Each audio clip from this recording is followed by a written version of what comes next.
Zinedine Zidane est plutôt discret sur sa vie de famille, mais dans une interview accordée à GQ, publiée ce 14 juin, la légende du football n'hésite pas à se confier sur son arrivée à Madrid et les petits tracas du quotidien.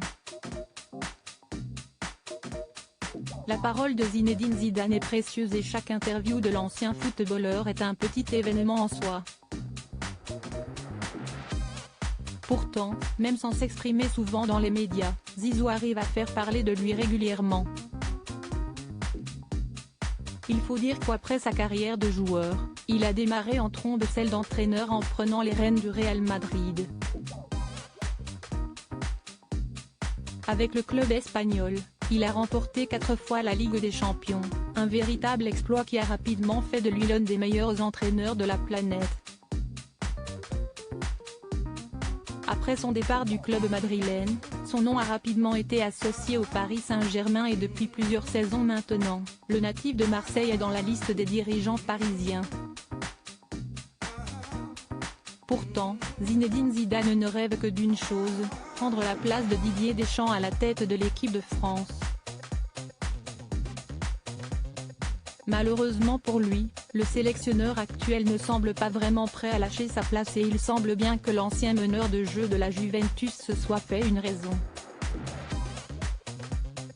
S'il n'entraîne pas depuis 2 saisons, ce dernier profite de la vie et il a de quoi faire. Marié depuis bientôt 30 ans avec Véronique, le champion du monde est l'heureux papa de 4 grands garçons, qui partagent tous la même passion que leur père pour le football, ce qui l'a bien aidé pour leur éducation. En tant que père, vous avez besoin d'un angle pour être écouté, surtout à l'adolescence, et quand mon papa me soignait ou me faisait beau, il avait forcément toute mon attention. Avec mes enfants, ma porte d'entrée s'y est toujours le foot.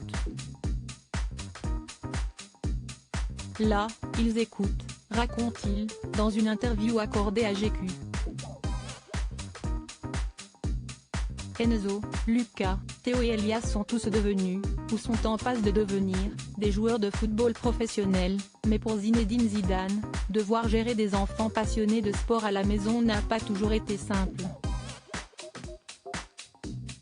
À notre arrivée à Madrid, en 2001, note de la rédaction, nous vivions dans un appartement avec un tout petit jardin. Je me rappelle que je jouais avec eux au dernier étage et que je devais me mettre à genoux à cause du toit mansardé. J'ai fait des choses. Heureusement Théo et Elias m'ont un peu épargné ensuite, dévoile le grand copain de Vicente Lizarazu. Une belle anecdote de la part de Zinedine Zidane, qui a certainement dû aider ses 4 garçons à devenir d'excellents footballeurs.